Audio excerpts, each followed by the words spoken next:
வருஷம் வருஷம் கோயிலுக்கு வரதுண்டு. இந்த வருஷம் எப்பவும் இல்லாமல் அலங்காரம் ரொம்ப நல்லாவே இருக்கு, ஏற்பாடும் நல்லாவே பண்ணியிருக்காங்க. தரிசனம் நல்லா இருந்துச்சு.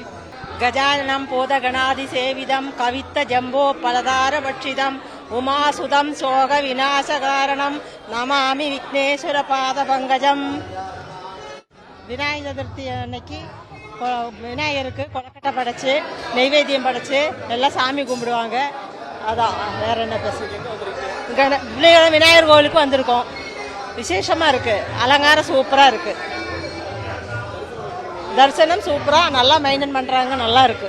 இன்று அதிகாலை 3:30 மணி அளவிலே 2ஆம் கால யாக வேள்வி நடைபெற்று அதன் பிறகு சுவாமிக்கு அபிடேகங்கள்லாம் நடைபெற்று விநாயகர் பெருமானுக்கு சந்தனக்காப்பு அலங்காரம் செய்து அழகுக்கு அழகு சேர்க்கும் வகையிலே விநாயகர் பெருமானுக்கு 4 டன் மலர்களினாலே அலங்காரம் செய்யப்பட்டு மிக சிறப்பாக பூஜைகள் எல்லாம் நடைபெற்றது.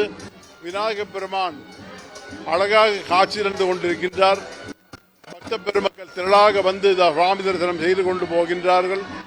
எல்லாம் வல்ல இறைவனுடைய திருவருளாலே 190 டன் எடையும்